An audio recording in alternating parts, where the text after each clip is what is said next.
Alright everyone, we're back with Cooking with Trev. Today we're doing a great cut of beef. We're going to be doing the Black Angus Petite Sirloin Steak. These are 10-ounce steaks.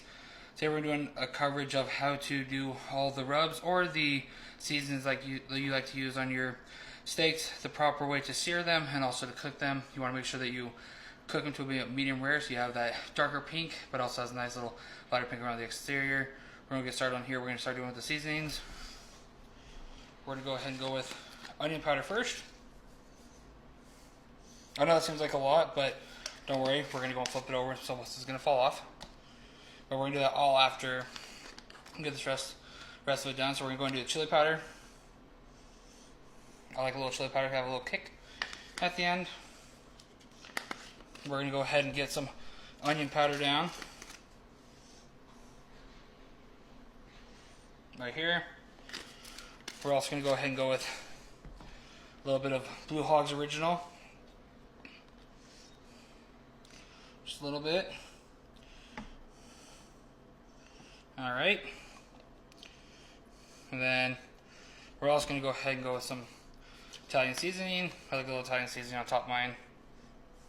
Not very much, just a pinch. And then to end it off, I like to do a little bit of chili garlic tri-tip. And then remember, it looks like a lot of seasoning, but promise you, most of this is going to fall off when I flip it, which is why I put a lot on the beginning, so that way I can cover when I flip. Alright, you can see that a lot of it's fallen off already to the bottom.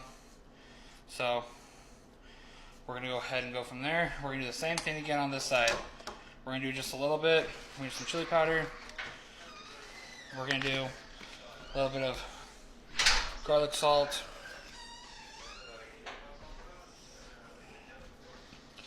We're going to do a little onion powder.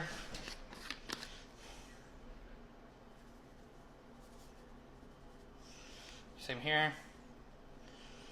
Like I said, I'm going to put a little more on the onion powder because that does tend to fall off a little bit easier.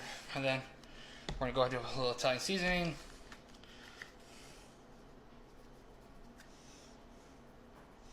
Not too much. We're on with the tri-tip. Tri-tip. And then of course, you have to go and do some salt. And this is where, you know, a lot of people wonder like how you're going to do this. Well, I like to put just a little dab of salt over the top. Usually I don't salt until the very end, but I like to have salt on one side. Then now that I'm going to be flipping this over again, salt the other, that's why I went and did that extra layer seasoning, because most of it's going to fall off. On this side too, look at that. A lot of that's already gone. You flip it over. Just like so. Some of it's still there. A lot of it's going to come off when you're cooking. And then go and put a little salt on the top here. I know this might not look great right now, but once you put it all together, it's going to look beautiful. So, now at this point, I like to kind of go ahead and just kind of put my scalpel on top of it right here to kind of help move it into like the meat a little bit. Alright, so it's kind of like beating up a little bit on top. Just opens up the areas of the meat where the seasoning can move its way down. So it's kind of like a rougher edge. I like doing that a little bit. And then what I'm going to do here, I'm actually going to do an injection of some of my favorite barbecue sauce. Honey Hot. Now this isn't for the flavor. This is totally just to keep basically the moisture inside of the steak. Now I'm going to be flipping it a lot, so don't be worried about that, but I still like to make sure that I have a little bit of some texture in there. So I'm not doing very much at all. I'm only going to be doing like a very little bit. I'm just going to be injecting right into the middle. So it's going to be see on top right here, but just inject it into the middle just a little bit. And then I'm going to do it again here. I don't want very much at all in there, but just enough to kind of keep the seasoning in there. Okay, I don't even care that came out. Okay, so right here, this doesn't look real appetizing, right? Well, don't worry. In a second it will. So we're going to go move over to the grill. I'm going to show you how to move this from the grill, and then we're going to go into how to sear it and cook it. We also have a person here that's going ahead and give us the first-hand taste test. Alright, we're back. So we're going to go ahead and, we're not doing this on the grill today. We're actually just going to go and sear them. So we're going to put this butter on top. I like to have that on top. So that way it puts it so they're not going to stick to the grill. So let's go ahead and melt right now. Actually, I'm not going to even really touch it. I'm going to let it melt. I'm just going to kind of move it around a little bit, just so it kind of covers the whole pan. I want to make sure it has good coverage on it, so that way by the time I put the meat in there, it's just kind of bubbling and boiling up. So it's going to take a few more seconds here. I really want to make sure it's all covered up and it's got a good surface area, so that way when we put the steaks in there, it's going to be able to nicely cover the steaks and make sure they don't burn, but also give it a good flavor as well. I like to have that sweet flavor from the butter. And you can see right now it's already starting to melt like I want it to. I want to have that nice little pool like that right there while I'm going ahead and doing the steaks.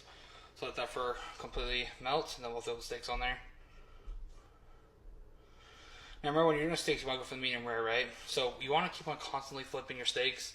Around every 45 seconds is what I usually do. But it also kind of depends on the steak. Sometimes steaks cook faster, sometimes they cook slower. So you have to kind of be watching. The steaks are not something you leave and come back to. No. You always want to stay with a steak. A steak has to be cooked well, so you got to make sure that you're staying with them all the time. This is kind of a weird thing about it. That's because I did it on purpose, though. I want to make sure that these steaks are nicely seared and have a good taste on it. So I'm going to let the preparation for a steak is half the battle. The other half is just staying with them. And so seasoning correctly. And remember, if you have like a tri-tip, or if you're doing like a filet mignon, prime rib, you don't really need to do a whole lot of seasoning with those. But these smaller steaks, I like to have a nice little seasoning on them, just to make sure that they're well covered, especially when they're a little bit thicker. I like to make sure that there's plenty of seasoning around the exterior of them, so it tastes really good. And you're going to see here in a second that they taste absolutely delicious. So we're going to go ahead and finish this up here. This is almost gone, so I'm going to go ahead and grab my first steak here in just a second. Alright, just basically there. Okay, I'm going to grab my first one.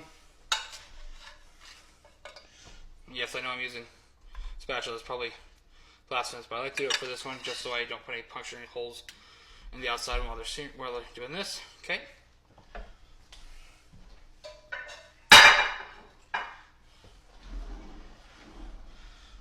And now you're going to see them start cooking. You see we've got this little, they're just sitting inside the butter, but I'm going to go and turn them up a little bit to high. So we're going to do a quick cook tonight.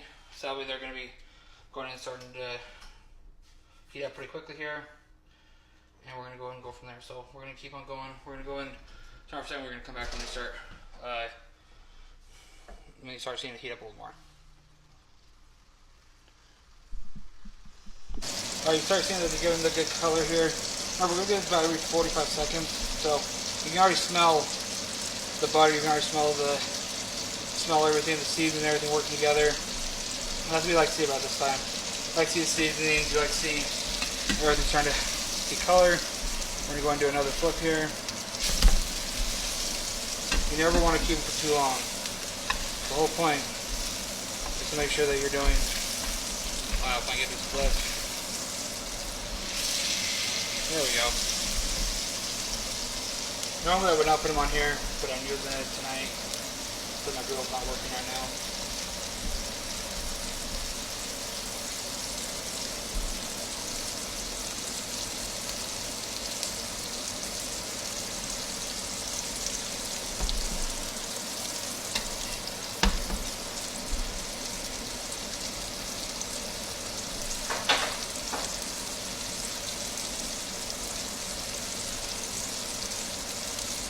I'll keep on doing this, keep on flipping them. Just keep on flipping every 45 seconds. We're going to keep on doing this for about 8 minutes. Okay? Another flip. Another flip. We're going to keep on doing this.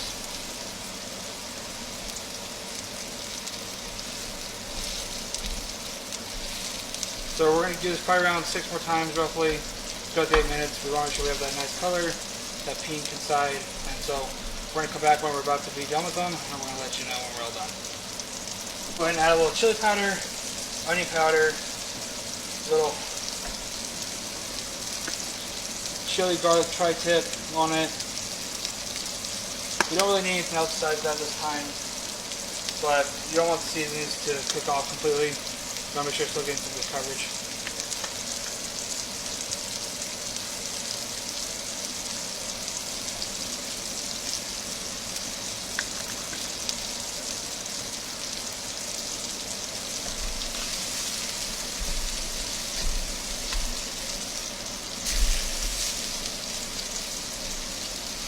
Don't worry, this isn't burning. This is just outside from this stuff here. It's not burning or anything like that. It's getting the good coverage like I want. Usually you like to have those little lines across, but like I said, it's in the grill. I'm just going to searing it right now.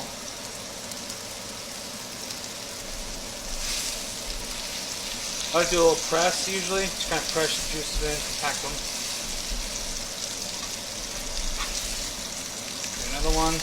Probably one more flip.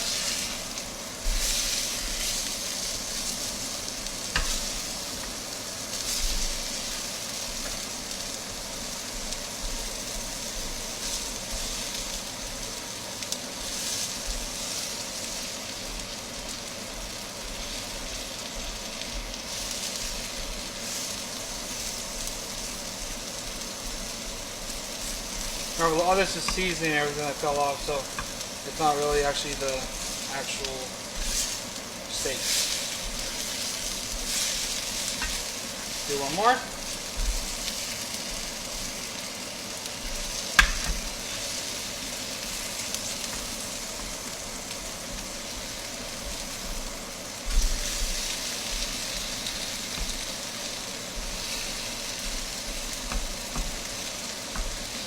There's how I like to see them right there usually.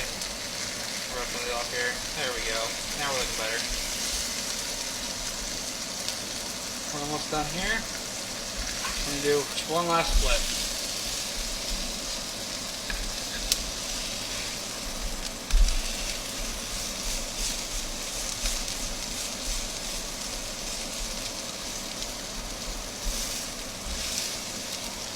Like that.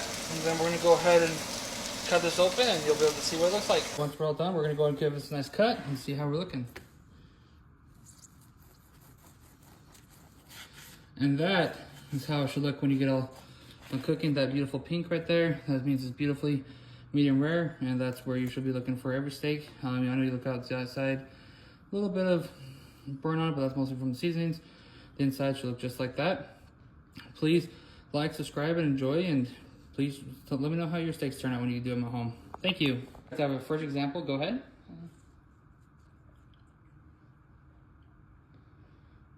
Rating? That's good.